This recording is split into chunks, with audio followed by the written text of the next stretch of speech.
Il-Partit Nazzjonalista ikkwota li l-ġimgħa li għaddiet il-prezz internazzjonali taż-żejt kien ta' $44 l-barmil.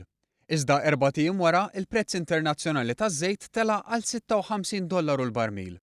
Għaldaqstant mistoqsi x'kien jagħmelu, il-Kap Nazzjonalista Simon Busuttil wieġeb hekk. Kieku inti x'kont qed tipproponi ġifieri li traħħas il-ġimgħa u tolli ħillu? Kull m'għandek tagħmel hu illi tara x'ġara fi żmien il-Gvern Nazzjonalista. Taħt Gvern Nazzjonalista il-prezz tal-fuel ma kienx stabbli.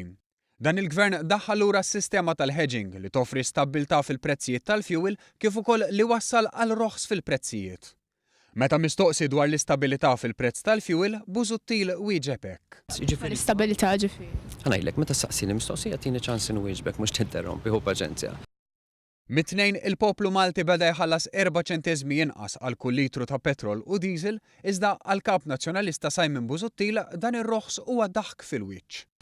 Din kienet biss daħq fil-wiċċ min-naħa tal-Gvern. Taħt din l-amministrazzjoni il-Gvern raħħas il-prezz tal-fuel għal 7 darbiet. Liema prezzijiet mistennija jkomplu niżlin, hekk kif fix-xhur li ġejjin il-prezz tal-fuel f'pajjiżna se jkompli jorħos. Dan minkejja li l-indikaturi u t-trend tal-aħħar jiem juri li l-prezz internazzjonali qiegħed jiżdied.